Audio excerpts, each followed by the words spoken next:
moving in a fast trot, normal trot, slow trot, which goes for canter and so on, is a part of the speed. I have the right to control it. I don't give the horse the right to move fast or slow or normal in the trot. I control the speed itself inside the trot, inside the canter and so on.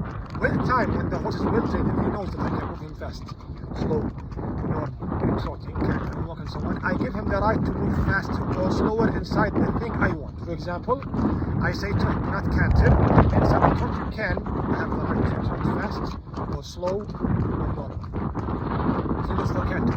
I ask him to canter and not go to right trot or but inside the canter you can move fast or slow or normal. That idea of giving him the right to choose, sometimes the horse will choose it more than he usually does. For example, some horses with me, after I give them the choice, like to trot before canter, then they will canter. So I ask the horse to leave normal walking. Either you trot or canter, do not gallop, do not walk. So he trots a little bit, then he canters. Some of the horses like to canter immediately. I give them that right, but sometimes I remind them that I can change it if I want to. So if the horse likes to trot a lot before cantering, I remind him that I can canter him immediately when trotting.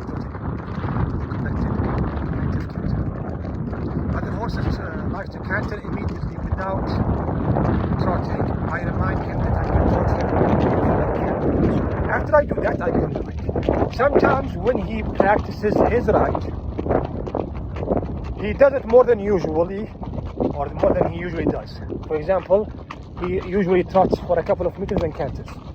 This time he trotted for 20-30 meters because of the ground, for example. It's full of stones, or it's sandy, or he's not in the mood physically or mentally, or whatever. You have three options. The first option, just to make sure that you can actually control him, and what he's doing is not something from the ground, it's actually out of control.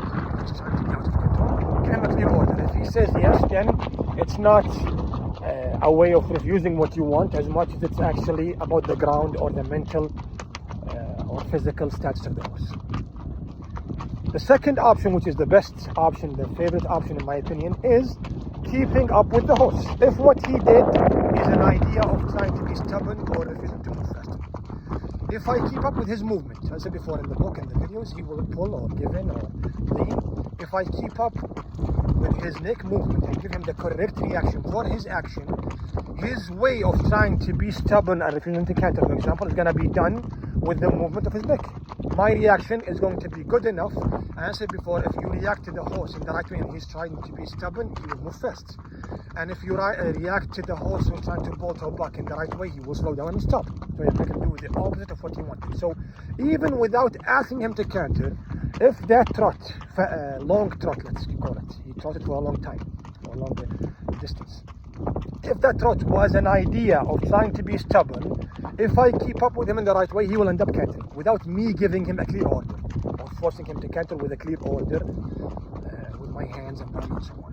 Just the reaction for his action will make him do the complete opposite of what he wanted. Lastly, if the horse is doing it because he's unbalanced, so I'm trotting, and it's not being stubborn, but the ground is not good, or the mental status or the physical status or condition of the horse is not that good, so the horse is trotting because trot is better for him than canter, and you keep up with him, you will end up making him trot in a balanced way. If he insisted to make it slow, it will become fast. If he insisted to make it fast, it will become slow, which means he will end up, if he's a type of horse who likes to canter more than trots, he will end up saying, if I cantered, it's going to be more comfortable than trotting, as long as the trot is balanced.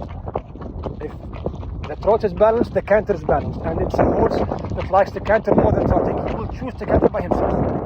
If it's a horse that needs to trot because of the situation he's in, or he likes to trot, and you ended up reacting to him in the right way, and he trotted in the right way but did not have to canter, it's his own. So all you have to do is keep up with his neck movement, react to his action, and you will end up getting what you want without a clear order for it. Still, if you wanted to make sure, and you still have a doubt, give him a clear order with the leg and the body to canter. If he said no, then there is something wrong in your trotting. Of course, as a well-trained horse with a good rider, usually you feel it before doing it, before cantering. If I told you, If you canter the horse, will he say yes or no? You will know that he will say yes or no by the feeling of his neck movement. You can tell if he will refuse or not before even asking him to canter or trot or gallop or whatever.